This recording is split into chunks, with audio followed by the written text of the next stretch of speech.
13வது திருத்த சட்டம்ன்றது என்ன சாமி வேர்டிங்க நீங்க வாய்ச்சிங்கல்ல, நீங்க கோயில் வந்து அதே போல இந்தியனை வாய்க்கும் சின்ன ட்விஸ்ட் 2 வேர்டை மாத்தி போட்டு பெரிய ஒரு மீனிங்ல மாற்றத்தை கொண்டு வரும். இதெல்லாம் இந்த நுணுக்கமான விஷயங்கள் வந்து கவனிக்கப்படுது. ஆனா இந்த நுணுக்கமான விஷயங்கள் தான் மாகாண சபையுடைய அதிகாரத்தை தீர்மானம். அதிகாரத்துல என்னன்னு சொல்றது அதுகளை பற்றி நாங்கள் எந்த கவனமும் கொள்ளையே. வெறும் கோஷங்களை மட்டும் வச்சுக்கொண்டு வெடுக்குநாரி மலையில ஒரு கோஷம், அங்க புத்தத்துல இந்த கோஷங்கள் வைக்கிறதுல தான் தமிழ் தேசியம் ஆர்வமா இருக்கு.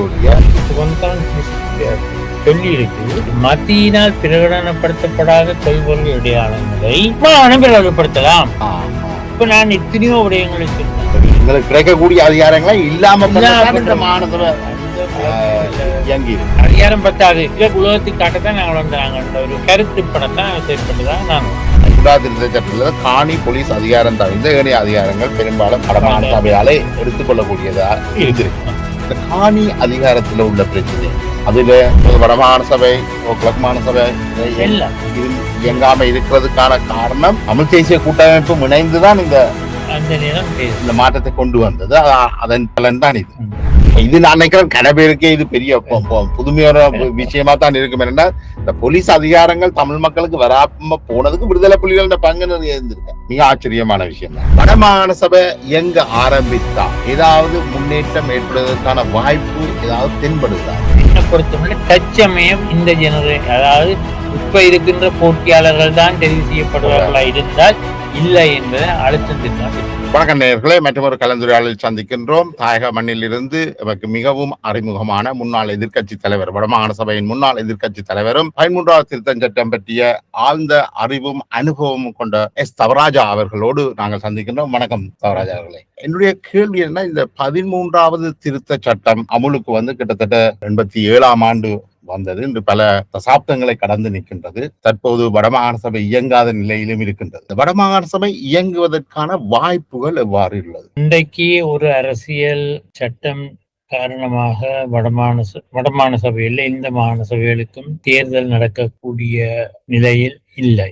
அது நல்லாட்சி அரசு என்று சொல்லப்படுகின்ற அரசின் காலத்திலே இந்த தேர்தல் முறைமையை மாற்ற வேண்டும் என்று ஒரு சட்ட மூலம் கொண்டு வந்தார்கள். வடமாகாண சபைக்கான தேர்தல் முறைமையா அல்லது அதாவது தேர்தல் முறைமையில 2 இப்ப இதுவரை நீங்கள் ஒரு தொகுதின்னு சொல்லும் போது யாழ்ப்பாணம் ஒரு தேர்தல் தொகுதி, கிளிநொச்சி ஒரு தேர்தல் தொகுதி, அவ்வாறான ஒரு தேர்தல் தொகுதிக்கு நீங்கள் ஒரு கட்சிக்கு வாக்களித்து விட்டு பிறகு அந்த கட்சியினுடைய வாக்காளர்கள், உங்களுடைய தெரிவான வாக்காளர்களுக்கு அவருக்கு இலக்கம் கொடுக்கப்பட்டிருக்கும். அப்படி வாங்க இந்த முறைமையை மாற்றி ஒரு 40-60 ஏதோ ஒரு விகிதாசாரத்துல இந்த விகிதாசார முறைமையும் இதை சொல்ற விகிதாசாரம் அதோட சேர்ந்து நார்மல் தேர்தல் தொகுதி முன்னிலை வைக்கிறார்களோ தொகுதி அப்படி கொண்டு வர்றேன்னா முதல் தேர்தல் ஒரு தேர்தல் தொகுதிகளை நிர்ணயிக்கின்ற ஒரு கமிட்டியை அமைச்சு அந்த கமிட்டி எல்லைகளை வரையாது. ஏற்கனவே இருக்கிற பழைய தேர்தல் தொகுதிகள் இதுக்கு செல்லுபடி முறைமை வேறு. இதற்கு அந்த சட்டத்திலே இடம் இருக்கின்றது. இந்த தேர்தல் நிர்ணய சபையை மாற்றி அமைச்சு இதன்றது. அதுக்கு தேர்தல் நிர்ணய சபை கூட அந்த சட்ட மூலம் பாஸ் பண்ணப்பட்ட பிறகு நிர்ணய சபை அமைக்கப்பட்டு அந்த நிர்ணய சபை தன்னுடைய அறிக்கையை பாராளுமன்றத்துக்கு சமர்ப்பிக்கும். ஆனால் அதுல சொல்லி இருக்கிறது பாராளுமன்றத்துக்கு போக பாராளுமன்றத்துக்கு இல்ல பாஸ் பண்ணாட்டி பாஸ் பண்ணல பாராளுமன்றத்தில் ரிஜெக்ட். அதால மாநசபை வராது. ரிஜெக்ட் என்றால் தேர்தல் முறைமையை மாற்றிய கொண்டு சட்டம் கொண்டு வந்துட்டோம். அதுக்கு பிறகு வேற புது மாகாண சபையில தேர்தல் புதிய முறைமையெல்லாம் நடக்கும். ஆனால் அந்த அப்படி புதிய முறையில் நடக்கிறதுக்கு இந்த நிர்ணய சபையினுடைய அறிக்கையின்படி பாஸ் பண்ணியிருந்தா பிரச்சனை இல்லை. ரிஜெக்ட் பண்ணினாலும் அதுல ஒரு க்ளோஸ் இருக்கு, சட்டத்திலேயும் க்ளோஸ். ஒரு இன்னொரு மீளாய்வு குழு ஒன்று அமைத்து அந்த மீளாய்வு குழுவினுடைய பரிசீலனையை நேர பிரதமருக்கு அறிவிச்சு அது அப்படியே செல்லுபடியாகும். திருப்பி இதொன்னும் சேர்த்து அதுலயே இருக்கு. ஆனா அந்த விடையே நடைபெற அது திட்டமிட்டு நடைபெற இல்லையா அது எனக்கு தெரியாது. எனக்கு தெரியாது அந்த விடையே நடக்க அங்கால பாராளுமன்றத்தில் தோல்வி என்ற பிறகு இதே நடைமுறைக்கு வேற அத மற்ற மாகாணங்கள் கூட திருப்பி கேட்கலையா? மாகாணங்களுக்கு இதுல ஒரு அக்கறை இருக்குதாக எனக்கு தெரியலையே. இந்த மாகாண சபை முறைமையில ஏதோ இது ஒரு தங்களுக்கு ஒரு பதவிகளை பெற்றுக்கொள்வதற்கான ஒரு இன்னொரு வழியாக பார்க்கப்படுகின்றாலே அவர்களுக்கு அதிகாரம் பகிர்வை பற்றியோ இதை பற்றி கேட்காத ஒரு மாகாணம். ஆக வடக்கு கிழக்குன்னா இதுல முன்னணியில கிழக்கு மாகாணத்திலேயும் யாரும் இதை பற்றின கேள்வி எழுப்பு. இதுவரை ஒரு எல்லாருக்கும் இதா இருக்கின்ற தடையா இருக்கான்னு இதுவரை ஒரு தினம் பெருசா இல்லை. ஆனா அந்த நேரம் அந்த 2 நாளுக்கும் அந்த நேரம் அரசுக்கு சப்போர்ட் பண்ண முறையில என்ன இது வரைக்கே டிஎல்எஃப் அரசா மன்னிக்க வேண்டும் டிஎன்ஏ அரசை ஆதரிச்சு கொண்டிருந்த காலம் அந்த நேரம் நல்லாட்சி காலத்துல அவையும் சேர்ந்துதான் இதை செய்ததாகத்தான் மீது பழி சுரப்பு தப்புவதற்காக கௌரவ பாராளுமன்ற சுதந்திரன் அவர்கள் ஒரு தனிநபர் பிரிவினையாக கடைசி நேரத்தில் அந்த பாராளுமன்ற காலம் முடிகிறதுக்கு காலத்துக்கு முன் தனிநபர் பிரிவினையாக இந்த சட்டமூலத்தை மாற்றி பழைய முறைப்படியே தேர்தல் நடத்துறதுக்கு கொண்டு வந்தவர். ஆனால் அந்த அப்படியான ஒரு தனிநபர் பிரிவினை பாராளுமன்றத்துல வந்து நிறைவேற்றுறதுக்கு ஒரு காலம் இருக்கு. தனிநபர் பிரிவினை இணைய சட்டமூலங்கள் போகிற அப்ப அது செய்யறதுக்குள்ள பாராளுமன்ற கலைஞர் இது சும்மா எஸ்கேப் இந்த தப்பிக்கிறதுக்கான ஒரு வழிமுறையா செய்திருக்கு. இப்ப ஜனாதிபதி தேர்தல் நடைபெறுது, அதை தொடர்ந்து பாராளுமன்ற தேர்தல் நடக்கலாம். அப்ப இந்த தேர்தல்கள் முடிவடைந்த சூழ்நிலையில வட மாகாணமோ அல்லது மாகாண சபைக்கான தேர்தல் நடைபெறுவதற்கான வாய்ப்பு இருக்குமா? ஒரு சிறிய சட்டமூலம் கொண்டது 3 வரிகான நாங்கள் அந்த ரிப்பீர் அந்த ஏற்கனவே அந்த 1900 ஆண்டு மறந்து அந்த நல்லாட்சி காலத்தில் கொண்டு வந்தப்பட்ட அந்த இந்த இலக்க சட்டமூலத்தை நாங்கள் ரத்து செய்து அந்த பழைய முறைப்படி தேர்தல் சின்ன பாராளுமன்ற சட்டங்களுக்கு வந்தது. இது அரசியலமைப்பு இல்லையே, சாதாரண பாராளுமன்ற சட்டம். அப்ப இதுக்கு வாக்கெடுப்பு நடத்த வேண்டிய அவசியம். வாக்கெடுப்பு நடத்தணும் 50க்கு மேல 50 பேருக்கு மேல அதுக்கான வாய்ப்பு இருக்கு. இன்றைக்கு எல்லாரும் 13 இடங்கள் நடைமுறைப்படுத்தும் 13 3 கட்சியுமே சொல்லி அப்ப இதை எதிர்த்தால் அவர்கள் எக்ஸ்போஸ் பண்ணப்படுவார். நிலப்பாட்டிலிருந்து கள்ளத்தனம் கபடத்தனம் இருக்கு. அப்ப கிட்டத்தட்ட இந்த பாராளுமன்றம் தற்போது வடமாகாண சபை கிழக்கு மாகாண சபை இயங்காம இருக்கிறதுக்கான காரணம் தமிழ் தேசிய கூட்டமைப்பு இணைந்துதான் அந்த நேரம் இந்த மாற்றத்தை கொண்டு வந்தது. அதன் பலன் தான் இது. இப்ப தாங்கள் திருப்பி இந்த வடமாகாண சபையை இயக்குவோமா என்று வைத்துக் கொள்வோம். இப்படி இயக்க தொடங்கினால் வடமாகாண சபையினுடைய அதிகாரங்கள் எப்படி அமையும்? ஏன்னா நீங்கள் எதிர்கட்சி தலைவராக இருந்திருக்கிறீர்கள். நீங்க இருந்த காலகட்டத்திலேயும் நியதி சட்டங்களை உருவாக்கி மாகாண சபைகளுக்கான அதிகாரங்களை பெற்றுக்கொள்ள வேண்டும் என்று பலத்த முயற்சி எடுத்தீங்கள். அது எதுவுமே நடைபெறவில்லை. என்ன சிறிதளவு நடைபெற்ற சில நியதி சட்டங்கள் ஏற்படுத்தப்பட்டன 12-13. ஆனால் என்னென்றால் இந்த ஏன் நிதி சட்டம் ஏற்படுத்தப்பட வேண்டும் என்றால் இலங்கையில பிரிட்டிஷ் காலத்திலிருந்து சொல்ற ஆர்டினன்ஸ், நான் 47ஆம் ஆண்டுக்கு முதல் சொல்றது ஆர்டினன்ஸ், 47ஆம் ஆண்டுக்கு பிறகு ஆக்ட் ஆஃப் பார்லிமெண்ட். அப்ப இந்த ஆர்டினன்ஸ்ல இருந்து ஆக்ட் ஆஃப் பார்லிமெண்ட் நிறைய பொது சப்ஜெக்ட் எடுத்தால் கல்வி எடுத்தா எத்தனையோ சட்டமூலங்கள் இருக்கலாம். மீன்பிடி எடுத்தா எத்தனையோ சட்டம், மீன்பிடி எனக்கு தெரியும் கிட்டத்தட்ட 9-10 சட்டமூலங்கள் இருக்குது. மீன்பிடி சட்டமூலம், அதனுடைய திருத்த சட்டம், இப்படி ஒவ்வொரு துறையிலும் சட்டமூலங்கள். இது எல்லா இப்ப ஒரு வடமாகாண சபைக்கு இன்றைக்கு ஹெல்த் சுகாதாரம் வடமாகாண சபைக்கென கொடுக்கப்பட்ட ஒரு அதர் தேன் டீச்சிங் ஹாஸ்பிட்டல்ஸ் அந்த ஸ்பெஷலைஸ்ட் ஹாஸ்பிட்டல், அதாவது விசேட கேன்சர் ஹாஸ்பிட்டல் அப்படியான விசேட ஆஸ்பத்திரிகளையும் போதனா வைத்தியாசிரியம் தவிர்ந்த ஏனைய எல்லாம் மாநசபைக்கு கொடுத்திருக்கு சொல்லி இருக்கு. ஆனால் அத நடைமுறையில அந்த ஏற்பாடுகளை செய்யறது மிச்சம் ஒரு அரேஞ்ச். இந்தியாவில கான்ஸ்டிடியூஷன்ல கோயில்னா முழுக்க கொடுக்கலாம். ஆனா இங்க ஹெல்த் சொன்னதுக்கு என்ன, ஏன்னா அந்த நேரம் இந்த பிரேமதாசா கூட இந்த 13ஆம் திருத்த சட்டத்தை நடைமுறைப்படுத்த கூடாண்ட ஒரு முனைப்பாட்டில செயற்பட்டுறாங்க. அப்ப இந்த GMO என்று சொல்லப்படுகின்ற இந்த மெடிக்கல் யூனியன் அந்த ஒரு மாநசபைக்கு ஒரு டாக்டர் ரிலீஸ் பண்றது மத்திய ரிலீஸ் பண்ணாங்க. அதுக்கு பிறகு அந்த டாக்டரை எங்க பிளேஸ் பண்றது, என்ன இதுக்கு பிளேஸ் பண்றாங்க, அதுக்குரிய சூட்ட மாநசபை தீர்மானிக்கும். இதே அரேஞ்ச்மெண்ட் மத்திதான் இன்றைக்கு தீர்மானிக்கும். இதுதான் டாக்டர் அர்ஜுனாண்ட விஷயத்துல நடந்தாங்க. இப்ப என்னன்னா இந்த குறைபாடு எல்லா விதத்திலையும் பிரதிபலிக்கும். அங்க அவன் இன்றைக்கும் தங்கட கையில வச்சிருக்கிறாரு ஒன்று. நீங்கள் இப்ப கேட்ட இந்த வடமாகாண சபை ஆட்சி காலங்க நாங்கள் முதலே எடுத்திருக்கோம், எடுக்க இல்லை. 27-28 வருஷத்துக்கு பிறகுதான் எங்களுக்கு இந்த 27 வருஷ இடைவேளையில இந்த நாங்கள் த்ரூ அரேஞ்ச்மெண்ட் ஏற்பாடுகளாக பல விடயங்களை மத்திய தென்னகத்தை கொண்டு குளத்தையும் இனி அண்டு பண்றது பெரிய ஒரு ப்ரோசஸ். இந்த அதிகாரிகள் அந்த பியூரோக்ரசி இதுக்கு முழுக்க எல்லாரும் போய் எங்களை போல கான்ஸ்டிடியூஷனை வாய்ச்சி கொண்டிருக்கிறார்கள் இல்லையே. பழக்கப்பட்ட தங்கட இதுல தங்கட செமினார்ஸ்ல இதுதான் தங்களுக்கு வழங்கப்படுத்த முறைமையின்படி போயிடுச்சு. அவைக்கு இதுதான் முறைமைன்னு இருக்கு. இன்னொரு உதாரணம், நான் மீன்பிடி அமைச்சர் இன்றைக்கு அமைச்சருடைய ஆலோசகராக இருக்கின்றேன். மீன்பிடி 12 கடல் இல்ல வேற, அப்படி இதுல சொல்லி இல்ல. டெரிட்டோரியல் வாட்டர்ஸ் 12 கடல் வேற.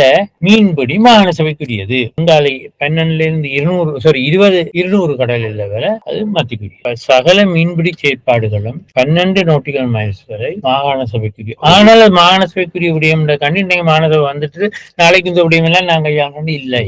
மத்தியில் ஏற்கனவே சட்டமூலங்கள் இருக்கு. இன்றைக்கு நாங்கள் இந்த மீன்பிடிக்குரிய சட்டமூலத்தை ஆக்கி சட்டமூலத்துக்கு நீதி சட்டத்தை ஆக்கி அந்த நீதி சட்டத்தை நாங்கள் நம்பாமல் அந்நிலிருந்து அந்த மாகாண சபையில மத்தியினுடைய சட்டமூலங்கள் செல்லுபடியாகாது. அதுலயே நாங்கள் சொல்லுவோம் இந்த சட்டமூலத்தை. இந்த சட்டமூலத்தை எதிர்கட்சி தலைவராக இருந்து கொண்டு நான் செய்து கொடுத்தேன். ஒரு எதிர்கட்சி தலைவரும் வாழ்க்கையில சட்டமூலம் செய்து கொடுத்தேன். அரசு ஆளுங்கட்சி அப்படி இருந்து நான் ஒரு எங்களுக்கு மக்களுடைய ஒரு விஷயம் நானே டிராப் பண்ணி பல சம்பந்தமான எக்ஸ்பர்ட்ஸோட கதைச்சு நானே டிராப் பண்ணி அது இன்றைக்கு எந்த கிடப்பில் நடக்குன்னு தெரியாது. இப்ப நாங்க கொஞ்சம் பின்தள்ளி போவோம். இன்னைக்கு பார்வையாளர்களாக இருக்கிறவர்களும் சரி, 87ஆம் ஆண்டு இந்த சட்டம் 13ஆம் திருத்த சட்டம் கொண்டு வரும்போது பலர் பிறந்திருக்க மாட்டார்கள். அவர்களுக்கு இது என்ன என்ற அடிப்படையே தெரியாமல் இருந்திருக்கலாம். ஒரு சுருக்கமாக, ஏன்னா நீங்கள் இதுல கூடின அறிவும் ஆழ்ந்த அனுபவமும் உடைய நீங்கள் 13ஆவது திருத்த சட்டம் என்றது என்ன சாகா? இலங்கையில இது வேற 1947ஆம் ஆண்டுக்கு பிறகு 1947ஆம் ஆண்டிலிருந்து ஒற்றையாட்சியின் பேரில அரசு இருக்கிறது. ஆனால் அதனுடைய அரசு தன்மை நடைமுறை ஏற்பாடு ஒற்றையாட்சி தன்மையை கொண்டதான். இலங்கை ஜனநாயக சோசலிச குடியரசு என்று சொல்லப்பட்டாலும் அது ஒற்றையாட்சி முறைமையை தான் சினிமா பண்ணாங்க. மக்களுடைய ஆணை பெற்று ஒரு அரசியலமைப்பை மாத்திரண்டா 2 முறையில மாத்தலாம். ஒன்று, அந்த அரசியலமைப்பிலேயே சொல்லி இருக்கும் என்ன மாதிரி இந்த ப்ரோசஸ மாத்துறோம். இப்ப இருக்கிற அரசியலமைப்பு ப்ரோசஸின் மூலம் தான் நாங்கள் திருத்தங்களை கொண்டு வரோம். ஆனால் என்னென்ன முறைமை இருக்கு, நேர மக்கள் ஆணையை பெற்று மாத்தலாம். நான் அப்படித்தான் செய்ய போறேன். மக்கள் ஆணை அது கிரேட். இதும்பா மக்கள் ஆணையை பெற்று மக்கள் ஆணை மக்கள் ஆணையை பெற்ற நான் இப்படி மாத்துவேன், இலங்கையர் குடியரசாக கொண்டு வருவேன். டொமினிக் என்ன இந்த பிரிட்டானியர்களுடைய காலனித்துவ நாடாக இருந்தது குடியரசு நாடாக 1972ஆம் ஆண்டு. அந்த இதுல இலங்கை ஒரு ஒற்றையாட்சியாகவே கொண்டு அந்த ஒற்றையாட்சி தன்மையை உறுதிப்படும் 1972ல. ஆனா இந்த ஒற்றையாட்சி அதனாலதான் அந்த இடதுசாரி தலைவர்கள் மீது ஒரு அதிருப்தி சப்போர்ட் பண்ண குறிப்பா டிராப் பண்ண நாடு சொல்லா சொல்லி அவர் டிராப்டர், அவர் அதை எழுதினவர். அதுக்காண்டி தன்னிச்சையாக இதையும் எழுதியல அவர்களுடைய கருத்தை தான் அவர்களும் அந்த ஆட்சியில ஒரு பங்கு வகித்தவர்களை ஒழிய முழு அதிகாரமும் அவர்கள்ட்ட இருக்கு. அப்ப இந்த சூழல்ல இந்த எங்களுக்கு கூடிய அதிகாரங்கள் வேணும் கோரிக்கைகள் இந்த சுதந்திரம் அடைஞ்ச காலத்திலிருந்து 58ஆம் ஆண்டு இந்த தணிக்கைகளை சட்டத்தை இலங்கையில நடைமுறைப்படுத்தின பிறகு ஒரு எங்களுக்கு அது மட்டுமில்லை, இந்த திட்டமிட்ட ஒரு குடியேற்றம்ன்றது நேச்சுரல் காஸ். இப்ப மக்கள் நேச்சுரல் மைக்ரேஷன், எஜுகேஷனல் பர்பஸ் இல்லாட்டி எம்ப்ளாய்மெண்ட் பர்பஸ் இல்லாட்டி கொமர்ஸ் வர்த்தக ரீதியாக மைக்ரேட் பண்றது வேறு. திட்டமிட்ட குடியேற்றங்கள் கொலனிஸ் அப்படியான குடியேற்றங்களை வடக்கு கிழக்கில் அந்த இடம் கூட கிழக்கில் அதுக்கு பிறகுதான் கிழக்கில் ஏற்படுத்தப்பட்ட விளைவு அதுக்கு எவ்வளவு எதிர்ப்பு தெரிவித்து அரசு தொடர்ச்சியாக திருவண்ணாமலை அம்பாறை போன்ற பிரதேசங்கள்ல அப்படியான குடியேற்றங்களை விளைவாக எங்களுடைய விவகாரங்களை நாங்களே கையாளுகின்ற ஒரு ஆட்சி முறைமை எங்களுக்கு வேணும் என்ற கருத்து வெளிப்படுத்து. இந்த கருத்தினுடைய ஒரு உச்சகட்டமாகத்தான் எங்களுக்கு தனி நாடு வேணும் என்ற போராட்டத்தை நாங்கள் துவங்கினோம். அப்ப இதுக்கு பிறகு இந்தியாவுடைய தலையீட்டினால எங்களுக்கு கிடைச்சிருக்காது. இந்தியாவுடைய தலையீட்டினால எங்களுக்கு ஒரு மத்தியினுடைய சில அதிகார பகிர்வு நடந்தது. பரவலாக்கல் இல்லையா, பரவலாக்கன்றது டீசென்ட்ரலைஸ். ஆனால் அதுக்குரிய எதிர்ப்பு கருத்து என்னென்றால் ஒற்றையாட்சி தன்மை இருக்கும் மட்டும் சகலதுகளுக்கும் ஃபைனல் டிசிஷன் மத்தி தான். அந்த சொல்லுவார்கள் குதிரை வண்டி ஓடக்க அந்த மாட்டு வண்டி ஓடக்க அந்த இது போல நீங்கள் என்ன டெவல்யூஷன் அதாவது அதிகார பகிர்வு கொடுத்தாலும் ஒற்றையாட்சி தன்மை இருக்கும் மட்டும் இந்த சென்ட்ரல் ஃபைனல் அத்தாரிட்டி நடைமுறை ஏற்பாடாக நாங்கள் அதை இருக்கிற இணக்க அரசியலின் மூலம் தான் அதை நாங்கள் கொஞ்சம் யூஸோ அதை கொஞ்சம் ஏற்புடையதாக்கலாம். சட்ட ரீதியாக கஷ்டம் ஒற்றையாட்சி தன்மைக்குள்ள இது அவையும் செய்யாம முடியின விஷயங்கள் ஒற்றையாட்சி தன்மைக்குள்ள இப்ப சட்ட அரசியல் சட்டம்ன்றது ஒரு கைடன்ஸ், ஒரு எல்லாத்தையும் வேர்ட் டு வேர்ட் எழுதி அது சரியா. உதாரணத்துக்கு நான் அப்போ சொன்னது ஒரு ஃப்ரேம்வொர்க் கொண்டாது தரும். இந்த ஹெல்த்ல உங்களுக்கு சொன்ன ஒரு குறைபாடு ஹெல்த் சப்ஜெக்ட் ப்ராப்ளம்ஸ் அப்படி இருந்தும் ஸ்பெஷலைஸ்ட் ஹாஸ்பிட்டல்ஸ் பிளஸ். ஆனால் இன்னைக்கு தெல்லிப்பள்ளையில இருக்கிற கேன்சர் ஹாஸ்பிட்டல் ஒரு ஸ்பெஷலைஸ்ட் ஹாஸ்பிட்டல் மாகாண சமுதாயம் நடக்குது, மாறி நடக்குது. சொல்றேன் அதனே திரும்பி எங்கட விஷயத்தை எடுத்து வச்சு அதுல ரொம்ப சின்ன சொல்றேன். எல்லாம் ஏற்பாடு உண்மையிலேயே அந்த அதிகாரம் யார்கிட்ட இருக்குன்றதை கிளாரிஃபை பண்ண தவறிட்டேன் நாங்க. என்ன உண்மையாக 11ஆம் திருத்த சட்டத்தினுடைய வேர்ட் டு வேர்ட் பாத்தீங்கன்னா அநேகமா ஒரு ஐ வுட் சே ஒரு 70 to 80% இந்தியன் கான்ஸ்டிடியூஷன்ல ஸ்டேட்ஸுக்கு கொடுத்திருக்கின்ற அதிகாரங்கள் அதிகாரம் போலதான் ஆனால் அந்த 2 க்ளோஸ் இருக்கு. ஒன்று ஒட்டியாட்சி தன்மை, இந்தியா ஒட்டியாட்சி நாடு அல்ல. ஆனா பிரிட்டிஷ் ஒட்டியாட்சி நடைமுறையில ஒரு ஒட்டியாட்சியா இருக்கு. ஆனால் அங்க ஒரு லோக்கல் பாடி என்ன சொல்றது கூட வெரி வெரி பவர்ஃபுல்லான இந்தியாவில தமிழ்நாட்டுல லோக்கல் கவுன்சில் கூட பவர் ஆயிருக்கு அப்படி. சோ இதெல்லாம் ஏற்பாடுகளா. பட் ஆனா சில விடயங்கள்ல ஜேஆர் வேலை ட்ரிக்ஃபுல்லா நடந்திருக்காங்க. நிதி உங்களுக்கு தெரியும், என்ன அதிகாரத்தை கொடுத்தாலும் நிதி ஏற்பாடுன்னு ஒன்று இருக்குது. முக்கியமா நிதிய கையில வச்சிருக்கோம் தான் இன்றைக்கு ஆட்சி புரியும். அந்த அடிப்படையில இந்திய கான்ஸ்டிடியூஷன்ல நிதிய பரவலாக்கல் என்ன சொல்லியிருந்தா ஒரு கமிஷன் ஒன்று இருக்கு, பினான்ஸ் கமிஷன். அது என்ன மாதிரி நிதியை அலோகேட் பண்ணுவீங்க என்றால் அந்த எதிர்பார்ப்பினை அடுத்த வருஷத்துக்கு அடுத்த 3 வருஷத்துலதான் நாட்டினுடைய மொத்த வருமானம் டேக்ஸ் கலெக்ஷன் எல்லாத்தையும் அதுல இத்தனை வீதம் ஸ்டேட்ஸுக்கு போகும், இத்தனை வீதம் மத்திக்கு. கிட்டத்தட்ட இந்தியாவில 40 இருக்கும், 40 ஸ்டேட்ஸ் ஸ்டேட்ஸுக்குள்ள என்ன குறிக்கின்றது டூ ஆஸ்பெக்ட்ஸ். எவ்வளவு ஸ்டேட்ஸுக்கு போகுது, அந்த ஸ்டேட்ஸுக்கு போறதுல 40 கூட ஞாபகத்துல சொல்றேன் குறிக்கிறதும் கமிஷன் இத்தனை %. அங்க டிஃபைன்டு மத்தியினுடைய வருமானத்துல இவ்வளவு ஸ்டேட்டுக்கு போய் ஆகணும். எல்லா ஸ்டேட் அது ஸ்டேட்டினுடைய தன்மை கல கிரைட்டீரியாவுக்கு வச்சுக்கொண்டு கமிஷன் தீர்மானிக்கும் இவ்வளவு % இந்த ஸ்டேட்டுக்கு இவ்வளவு % ஒரு லிஸ்ட் ஆஃப் கிரைட்டீரியாவுக்கு அதை வச்சு. இந்த ஜேஆர் என்ன செய்து விட்டார், சின்ன வேர்ட் ட்விஸ்ட்ல அந்த அதே போல பினான்ஸ் கமிஷன் ஆக மத்தியால கொடுக்கப்படுற நிதியை மாகாணங்களுக்கு குறிக்கிற மட்டும்தான் நிதி கொடுக்கறத மத்திய அரசாங்கம் தான் தீர்மானம். அது முதலே தீர்மானிக்கப்பட இல்லை. அது இதுல சட்டத்தில் இல்ல. இந்தியன் கான்ஸ்டிடியூஷன் காப்பி ஒண்ணு அந்த வேர்டிங்க எனக்கு டக்குன்னு வேர்டிங்க நீங்க வாய்ச்சிங்கன்னா நீங்க கமிஷன் அதே போல இந்தியன் வாய்க்கும் சின்ன ட்விஸ்ட் 2 வேர்டை மாத்தி போட்டு பெரிய ஒரு மீனிங்ல மாற்றத்தை கொண்டு வருது. இதெல்லாம் பெரிய மாநசபைகள் சுதந்திரமாக செயல்படுகிறதுக்குரிய ஏன்னா மத்தியின் வருமானத்துல இவ்வளவு வீதம் மாநசபை கொடுக்கணும் சபைகளுக்கு. அதுக்கிடையில அவை ஏற்றத்தாழ்வுகள் பல கிரைட்டீரியா வச்சு கொண்டு வெஸ்டர்ன் ப்ராவின்ஸுக்கு நல்ல இருக்குது. மற்றது தட்டி கேட்காத ஒரு விடயம் எங்களோட தலைமைப்பீடங்கள் அதுக்கு தெரியுமோ என்ன தெரியாது. எங்களுக்கு சொல்லி இருக்கு மாநசபைக்குரிய வருமானம் விற்பனை மொத்த வரி பிசினஸ் டேக்ஸ் இருந்தால் அது மாநசபைக்கும் எல்லா இதுக்கும். ஆனா மேக்சிமம் பெர்சன்டேஜ் பார்லிமெண்ட் தான் எவ்வளவு you can go and tax national பாலிசிக்கு அமைய மேக்சிமம் பெர்சன்டேஜ் பார்லிமெண்ட் அதுக்குள்ள யூ கேன் டேக்ஸ். டர்ன்ஓவர்ல 20% நீங்கள் டாக்ஸா கிளைம் பண்ணலாம், நீங்கள் அதை 20% நீங்கள் டாக்ஸா எடுக்கலாம். ஆனால் எங்களோட மாநசபை நடக்கும் முதல் மத்திய என்ன செய்து பிடிடின்றதே இல்லாம பண்ணி value added tax value added tax அப்ப அது மத்திய அரசுக்கு அது தான் மத்திய சொல்லி இருக்கு பிசினஸ் நோ பிசினஸ். இதே தட்டி கேட்டிருக்கணும், வழக்கு போட்டிருக்கோம் கான்ஸ்டிடியூஷனலி கிராண்ட்.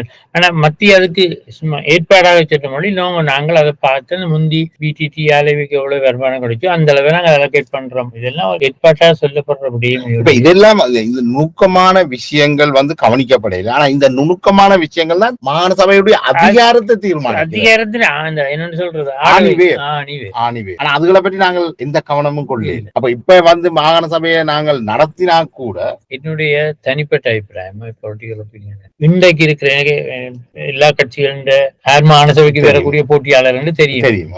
எவருக்கும் மாகாண சபையை அர்த்தபூர்வமா நடத்தக்கூடிய ஆற்றல் அபிலிட்டி இல்லை. தமிழ் சமூக அரசியல்வாதிகள் குவாலிஃபை நாளைக்கு இன்னொரு ஜெனரேஷன் இந்த தலைமுறையிட்ட இப்ப இருக்கிற இவன் தலைமுறை காண்பி இப்ப இருக்கிற இந்த இதுகளுக்கு போட்டியாளர்களாக எனக்கு தெரியும் மாகாண சபைக்கு வரக்கூடிய போட்டியாளர்கள் இருக்கிறவைக்குள்ள மாகாண சபை என்னென்று தெரிஞ்சு நடத்துறதுக்குரிய இத இன்னும் அவங்க டேக்ட்ஃபுல்லி எடுத்து வச்சிருக்காங்க. அதை நாங்கள் திருப்பி சண்டைபிடிக்க தேவையில்லை. எடுத்து சொல்லி திருப்பி அதை ஆகி பண்ணி எடுத்து ஒன்றில் கோ த்ரூ நெகோசியேஷன் அப்படி இல்லாட்டி கோ டு கோர்ட்ஸ். அங்க மாகாண சபையில ஒரு காலம் இந்த நீதிமன்றத்தையோ அல்ல சட்டபூர்வமாகவோ இதை ஒரு நாள் அணுகி இல்லை.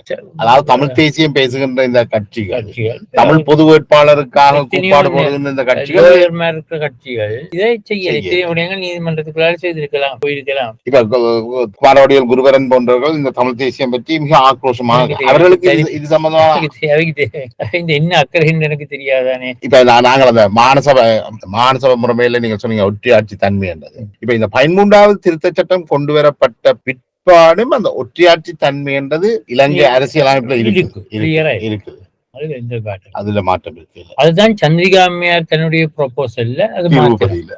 ஆனா அது நிராகரிச்சு அதுல தமிழ் தேசிய கூட்டமைப்பு கலந்து கொள்ளவே இல்லை. இப்ப இந்த 13வது திருத்த சட்டத்துல இந்த கன்கரண்ட் லிஸ்ட் ஒன்று வந்தது. மாகாணங்களுக்கான அதிகாரம், மத்திக்கான அதிகாரம் ரெண்டுக்கும் அதை கொஞ்சம் தெளிவுபடுத்த. கன்கரண்ட் லிஸ்ட்னால அந்த கன்கரண்ட் லிஸ்ட்ல இருக்கிற விடையப்பரப்புகளுக்கு மத்தியும் பொறுப்பா இருக்கும். மத்தியும் அதுக்குரிய சட்டமூலத்தை ஏற்படுத்தலாம், மாகாணம் சட்டமூலத்தை. ஆனா with the consultation of parliament, consultation concurrence அவர்களுடைய பாராளுமன்றத்தோடு கலந்துரையாடி அதை செய்யலாம். அதைத்தான் நாங்க நியதி சட்டங்கள் உருவாக்குவோம். அந்த கன்கரன்ட் சப்ஜெக்ட்ஸுக்கு நாங்கள் உருவாக்கலாம். உதாரணத்துக்கு இன்றைக்கு நான் கிட்டடியில போறவங்களும் ஏதோ பார்த்தேன், இந்த இங்க உங்களுடைய மரபு வழி ஆய்வு ஒன்று நடக்குது மானிப்பாயோ ஆனக்கோட்டையில அந்த ஆய்வு வழி. நான் மாநசபையில் இருக்க எவ்வளவோ விதாதிச்சு எடுத்து உடைச்சேன். இந்த சொல்லி இருக்குது, மத்தியினால் பிரகடனப்படுத்தப்படாத தொல்பொருள் அடையாளங்களை பிரகடனப்படுத்தலாம். அப்ப நான் எத்தனையோ விடயங்களை சொன்னேன். கோயில் பழைய கிணறுகள்ல இருந்து இதுகள்ல இருந்து இவ்வளவு ஐடென்டிஃபை பண்ணக்கூடிய இடங்கள், அந்த காலத்துல 100 வருஷத்துக்கு மேற்பட்ட இந்த ரோட்டுகள்ல கேகேஸ்ல இருந்தா அப்ப கப்பல்ல சாமான் கொண்டுறதுக்கு அந்த மாட்டு வண்டியில இருக்கு மாடு தங்கி குடிக்கிறதுக்கு எல்லா இடம் கிணறுகள் இருக்கு பாத்தீங்க. அதுகள் தான் இந்த பொது கிணறாக இந்த ரோட்டு கரையில இருக்கு. நீங்க பாத்தீங்க சின்னகொழி ஜங்ஷன்ல இருக்கு, F9 ஜங்ஷன்ல பல இடங்கள்ல இதெல்லாம் எதிரே 100 வருஷத்துக்கு முன்பு அடையாளம் காணப்பட்டு செய்யலாம். அது மட்டும் இல்ல, இப்படியான தொல்பொருளாக அடையாளம் காணப்படக்கூடிய விடயங்களை இவன் செய்தலாம். உதாரணத்துக்கு ஒரு சின்ன உதாரணத்துக்கு சொல்றேன். வெறும் கோஷங்களை மட்டும் வச்சுக்கணும். வெடுக்குநாரி மலையில ஒரு கோஷம், அங்க புத்தர் சில இந்த கோஷங்கள் வைக்கிறதுல தான் தமிழ் தேசியம் ஆர்வமா இருக்க ஒழிய நீண்ட காலத்துல இந்த பிரச்சனையை இன்னொரு இப்ப நீங்க சொன்னீங்க வழக்கு எங்களுடைய தமிழ் தலைவரோட போடுங்க. உதாரணத்துக்கு அக்ரிகல்ச்சர், இன்கிரீடியன்ட் சர்வீசஸ் என்றால் என்ன? நீர்வளம் இல்ல, விவசாய சேவை. அது 13வது திருத்த சட்டத்துல மாகாணத்துக்கு வடக்கு கிழக்கு மாகாண சபை இயங்கி பிறகு எல்லாம் போன பிறகு மாத்தி அதை தமிழுக்கு எடுத்து இன்கிரீடியன்ட் சர்வீஸ். இதுக்கு எதிராக வழக்கு போட்டதா இருந்தால் ரத்னபுர சேர்ந்த அந்த மாநசபைகள் அங்காளி ஏரியா வழக்கு போட்டது மாநிலத்துக்குரிய விடயம். நீங்கள் என்னது எடுத்து வச்சு சுப்ரீம் கோர்ட் கிளியரா தீர்த்துட்டது. எஸ், அது மாநிலத்துக்குரிய விடயம். Agriculture service subject of the province. அன்னைக்கு அவர்கள் வழக்கு போட்டிருக்காட்டி அதுவும் ஆனா இல்ல. அடுத்த மத்திபுரம் என்ன அக்ரேரியன் டெவலப்மெண்ட் போட்டு டெவலப்மெண்ட் சர்வீஸ் அதே தினக்களத்தை அதே ஆக்களை வச்சு நடத்திக்கொண்டு நான் எங்கட மாநசபையிட்ட சொன்னேன், விளக்க போடுங்க, திருப்பி சேலஞ்ச் பண்ணுங்க.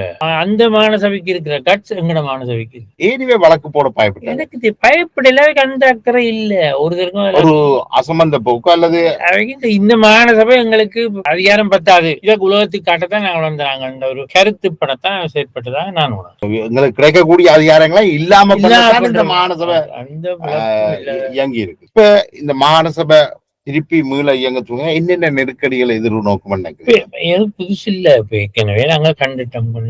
2013 2018 மாநசபை இருந்தது. அர்த்தபூர்வமாக ரெண்டு விஷயம். ஒன்று, இருக்கிறதுகளை அர்த்தபூர்வமாக முழுமையாக எங்களுடைய கட்டுப்பாட்டுக்குள்ள கொண்டு வரணும். நீதி சட்டங்கள் மட்டுமில்லை, ஏற்பாடு மிச்சங்களை அரசுட பேரம் பேசுவதை இந்த அரேஞ்ச்மெண்டால குறைந்தப்பட்ட ஊடகங்களை திருப்பி திருப்பி திருப்பி சண்டை பிடிக்கிறவங்களை எக்ஸ்போஸ் பண்றவங்க அது நாங்கள் மீள பெறுவோம்.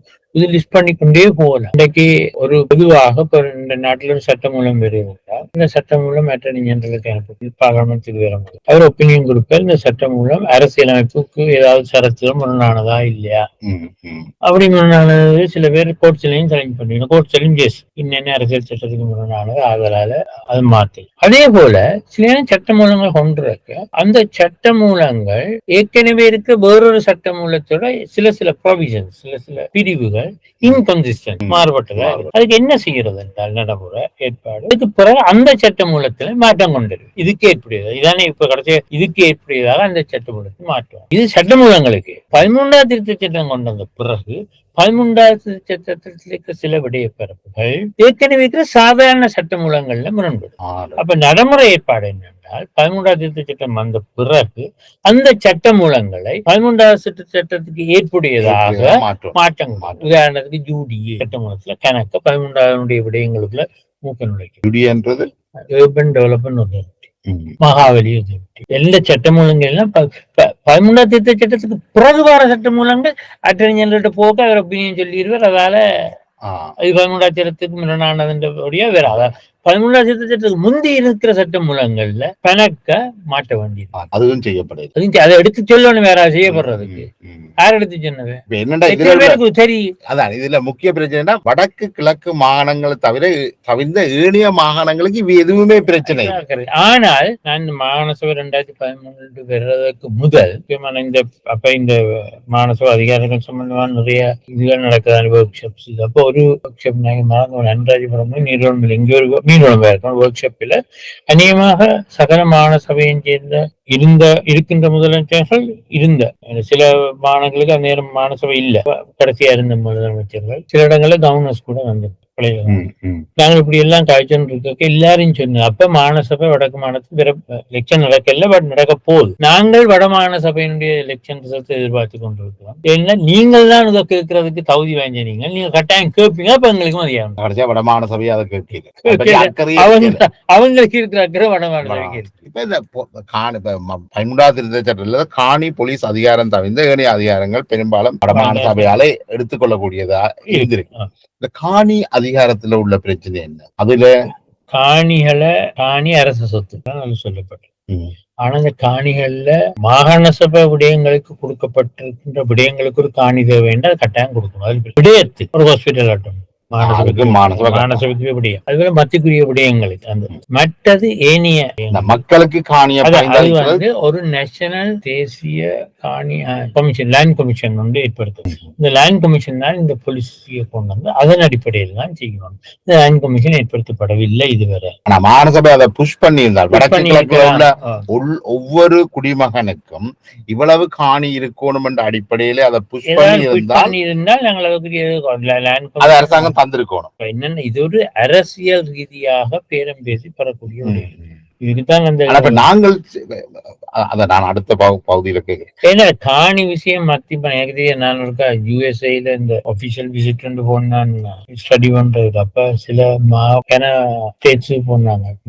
காணி பிரச்சனை அங்கேயும் இருக்குது. மத்திக்கு மானத்துக்கும் சொன்னதுல இருந்து அதுபோல இருக்கும் பிரச்சனை எல்லாம் ஆனால் நாங்கள் இதையும் சரியாக எங்களுடைய அணுகுமுறையும் அதை பற்றி நாங்கள் சரியாக காணியத்தா என்ன போலீஸை பற்றி சொன்னி போலீஸுக்கும் இதே போல போலீஸ் கமிஷன் ஏற்படுத்தணும் 1989 ஆண்டு ஜனவரி மாதம் நினைக்கிறேன் 87 இது வந்தது போலீஸ் கமிஷன் ஆக்ட் வந்து பாராளுமன்றத்தில் பாஸ் பண்ணி national police commission act number 1 of 1989 90 நம்ம மறந்தோம் 189 but police commission act number 1 national police commission. The first sentence it will come into operation the day the president signs the gazette on அப்ப பிரேமதாஸ் இங்க இவை இருக்கிற IPKF இருக்குது வரதராஜ பெருமாளுடைய மாநசபை இயங்கி கொண்டிருக்க அவருடைய முதலமைச்சர் தான் இப்ப அந்த மாநசபையை அந்த போலீஸ் கமிஷனை அமைக்கிறதுக்கு அப்ப விடுதலை புலிகளும் பிரேமதாசாவும் பேச்சுவார்த்தை தொடங்கியாரு இரகசிய பேச்சுவார்த்தை அதுல அவர்கள் போட்ட முக்கியமான கோரிக்கை போலீஸ் அதிகாரத்தை கொடுக்க வேண்டாம் அந்த ஆக்ட அதாவது வடமாகாண சபை வந்து வரதராஜ பெருமாள் தலைமையிலான வடக்கு கிழக்கு இணைந்த மாகாண சபையை வந்து வரதராஜ பெருமாள் தலைமையிலான இபிஆர்ல வச்சிருந்தபடியால் அவர்களிடம் இந்த போலீஸ் அதிகாரத்தை என்னத்துக்கோ எனக்கு தெரியாது கொடுக்க வேண்டாம் அவர்களுடைய பேச்சுவார்த்தை எல்லாம் உங்களுக்கு தெரியும் பல அப்படிக்கான விஷயங்கள் பேச்சுவார்த்தை இல்ல முக்கியமான ஒரு பாயிண்டாக இதை அன்றைக்கு கிடப்பில போடப்பட்ட அந்த ஆக்ட் இன்றைக்கு வரை அன்றைக்கு அந்த அந்த சட்டம் மூலம் அல்லது அது பாராளுமன்றத்துல பாஸ் பண்ணியாச்சு நடைமுறைக்கு கொண்டு வர்றதுக்கு கொண்டு வந்திருந்தால் போலீஸ் கமிஷன் இருந்திருக்கும் அந்த போலீஸ் கமிஷன் அதாவது தமிழ் போலீஸ் கமிஷனர் இருந்திருப்பாரு வடக்குல ஒவ்வொரு டிஐ நேஷனல் போலீஸ் கமிஷன் ஒரு ஆள் இருக்கு பிறகு ஒவ்வொரு மாகாணத்துக்கும் ஒரு டிஐஜி தலைமையிலான போலீஸ் கமிஷன் அப்ப அந்த டிஐஜி தமிழரா இருந்திருக்க வாய்ப்பு இருக்கு தமிழரோ ஏதோ அந்த தமிழர்னு சொல்ல தேவையில்லை அந்த மாகாணத்துக்குரிய அந்த மாகாண சபையை தான் அதுக்கு பொறுப்பா இருந்திருக்கு போலீஸ் அதிகாரமும் எங்களுக்கு வாரத்துக்கான வாய்ப்பு இருந்தது அதுல இருக்கு என்ன மாதிரி எங்களுக்குள்ள பிரச்சனைகளுக்காக தான் நாங்கள் அந்த போலீஸ் அதிகாரத்தை கைவிட்டோம் 13ஆம் திருத்த சட்டத்துல சொல்லப்பட்டிருக்கின்ற போலீஸ் அதிகாரங்கள் தொடர்பான விடயங்களை நடைமுறை ஏற்பாடு தானே சட்டம் மூலம் அரசியலமைப்பு சட்டம் மூலம் இல்லை தானே நடைமுறைப்படுத்துற நிறைவேற்றி செயற்பாட்டுக்குரிய ஏற்பாடு தான் சட்டம் அந்த சட்டம் மூலம் பாஸ் பண்ணி ஆச்சு இது நான் நினைக்கிறேன் கடமைக்கே இது பெரிய புதுமையான விஷயமா தான் இருக்கும் என்னன்னா இந்த போலீஸ் அதிகாரங்கள் தமிழ் மக்களுக்கு வராம போனதுக்கு விடுதலை புலிகளோட பங்கு நிறைய இருந்திருக்கு மிக ஆச்சரியமான விஷயம் தான் இப்ப பார்க்கின்ற போது அரசாங்கம் ஒரு சில விஷயங்களை கொடுத்திருந்தால் நாங்கள் அந்த விஷயங்களை பெற்றுக்கொண்டு அடுத்த படி போறதுக்கான முயற்சி எடுக்கப்படவில்லை என்னென்றால் இது சேலஞ்ச் காணி விஷயத்துல பண்டிகையில சேர்ந்த ஒரு கேஸ் ஃபேமஸான கேஸ் ஒரு ஆள் வழக்கு போட்டு அது கோர்ட் சொல்லிட்டு இது மாகாண சபைக்குரிய விடயம் இல்ல அவர் அந்த தன்னுடைய அரச காணி சம்பந்தத்தை வழக்கு போட்டது கண்டி ப்ரொவின்சியல் கோர்ட்ஸ் ஹைகோர்ட்டா இருக்கு கோர்ட் சொல்லிட்டு விடயம் இல்ல கோர்ட் சொல்லிட்டு இல்ல மாறி ஏற்றது அரசாங்கம் அப்பீல் பண்ணி கோர்ட்டை அப்பீல் சொல்லிட்டு மத்திக்குரிய விடயம் நீங்கள் இதை கையெழுத்து சுப்ரீம் கோர்ட்டுக்கு போகும் சுப்ரீம் கோர்ட் சொல்லிட்டு மானது அப்ப இங்க அரச அமைப்புல இருக்கிற சட்டங்களை பாவிச்சு நாங்கள் இந்த போலீஸ் காணி அதிகாரங்களையும் சுப்ரீம் கோர்ட் வடிவா சொல்லிட்டு அந்த என்னோட எல்லா டிசிஷனும் இருக்கு சுப்ரீம் கோர்ட் சொல்லிட்டு இது மானத்துக்குரிய கிளியர் அந்த கேஸ் கனகாலத்துக்கு பிறகு இன்னொரு கேஸ் அப்ப மோகன் டி சில்வாண்டது சுப்ரீம் கோர்ட் சீஃப் ஜஸ்டிஸ் இதுக்கு வேற ஆள் ஸ்ரீபான் ஒரு ஜட்ஜ் பட் மோகன் டி சில்வானுடைய தீர்ப்புல இன்னொரு கேஸ்ல சிமிலர் கேஸ் அவர் கொஞ்சம் சொந்த எங்கோ எல்லாம் சுத்தி உடைச்சு தேடி ஏதோ இதுகளுக்குள்ளால எல்லாம் போயிருந்தாலும் இது மத்திக்கு தாண்டி எப்ப சொன்னா மாநசபை தேர்தல் நடந்தது 2013 ஆண்டு அக்டோபர் 21 ஒரு விளையங்கள் தான் தீர்ப்பு அது தெரியுமா இன்னொரு கேஸ்ல ஜாயின் பண்றானே அதுக்கு பிறகு ஸ்ரீபவன் தானே ஜட்ஜா இருந்தது ஜஸ்டிஸ் ஸ்ரீபவன் தானே ஜட்ஜி சீஃப் ஜஸ்டிஸ் கிட்டத்தட்ட நாங்கள் எங்களுக்கு கிடைத்த எல்லா சேலஞ்ச் பண்ணி வேற வழக்கில பண்ணிட்டாங்க சரி நாங்களே மீக்கான சேலஞ்ச் பெற்றல ப்ரோசஸுக்குள்ளால போய் எங்களை கடிதத்துக்காக நாங்கள் இந்த ப்ரோசஸ பயன்படுத்துறதுல மிக பலகீனம் இந்த மாதிரி ஜிஜி பொன்னம்பலம் ஆக்கள் அந்த நேரம் அமுதலிங்கம் ஆக்களை அரெஸ்ட் பண்ணி வச்சிருக்க உங்களுக்கு தெரியுமோ தெரியாது தமிழஸ் டிஸ்ட்ரிபியூட் பண்ண ரெண்டு எனக்கு அந்த வழக்கு வாதாடி எமர்ஜென்சி பிள்ளைண்டு கோட்ஸால தீர்க்கப்பட்ட ஜிஜி பண்ணும். எமர்ஜென்சிக்குலாம் நான் வேற அரெஸ்ட் பண்ணப்பட்டேன். எமர்ஜென்சி டிக்ளரேஷனே இந்த வாதாட்டத்துல இப்படி எங்களுடைய டேலண்ட பாவிச்சு செய்யக்கூடிய எத்தனை விடயங்கள். இப்ப நீதிச்செல்வன்ல அரசியல் அமைப்புல தெற்காசியாவிலேயே சிறந்த ஒரு சட்டத்தரணியாக இருந்தார். இன்றைக்கு அந்த அந்த அந்த லெவலுக்குரிய ஒரு சட்டத்தரணிகள் என்று சொல்லக்கூடியவர்கள் இருக்கிறார். இல்ல இந்த துறையில ஆர்வம் இதை செய்து தலைமை ஒரு இது ஒரு வருமானத்தை ஊற்றுற துறை இல்ல. கூடி நாட்கள் நான் இதுல கதைக்கிற விஷயம் எனக்கு என்ன வருமானம் அது போலதான் இதுல எனக்கு என்னத்துக்கு வருமானத்தை தருகின்ற விடயம் இல்லையான்ற தமிழ் தேசியம் பற்றி காய்க்கிறது எல்லாம் ஒரு பொழுதுபோக்காத்தான் நாங்கள் காய்க்கிற மாதிரி எத்தனையோ பேர் செய்திருக்கலாம். அப்படி எத்தனையோ விடைய பிறப்பு எனக்கு அடுக்கிக் கொண்டே போகலாம். ஒரு நீண்ட உரையாடலை தந்திருக்கிறீங்க, நீண்ட விளக்கங்களையும் தந்திருக்கிறீங்க. நான் நினைக்கிறேன் இந்த பிரச்சனைன்ற சில உள்ளார்ந்த விஷயங்களை நாங்கள் பார்த்திருக்கிறோம். வடமாகாண சபை எங்க ஆரம்பித்தால் ஏதாவது முன்னேற்றம் ஏற்படுவதற்கான வாய்ப்பு ஏதாவது தென்படுதா? என்ன பொறுத்தவரை தற்சமயம் இந்த அதாவது இப்ப இருக்கின்ற போட்டியாளர்கள் தான் தெரிவு செய்யப்படுவார்களா இருந்தால் இல்லை என்பதை அழுத்தம் தெரியுமா சொல்லி இபிடிபி இதுல அதிகாரத்தை கைப்பற்றும் ஏதாவது வாய்ப்பு இருக்கா? மாற்றங்கள் கைப்பற்றினால் நாங்கள் இப்ப நான் பல விடயங்கள் எல்லாம் அரசு ஒன்று பல விடயங்களை அரேஞ்ச்மெண்டாக இழுத்து வச்சிருக்கணும். அவங்களுக்கு சொன்ன ஏற்பாடாக எங்களுடைய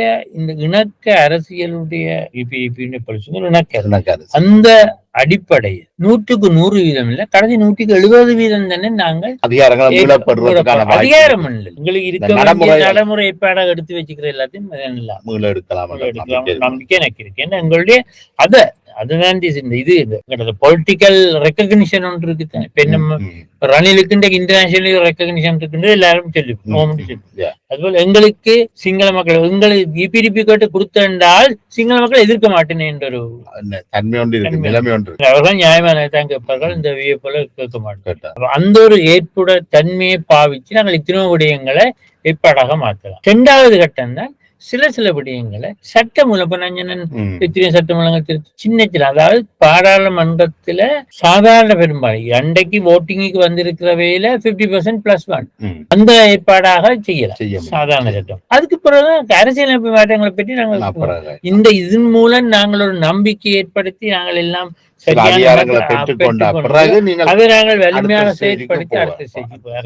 இந்த புள்ளியோட இந்த நீண்ட உரையாடலை நிறைவு கொண்டு வரலாம் நினைக்கிறேன்.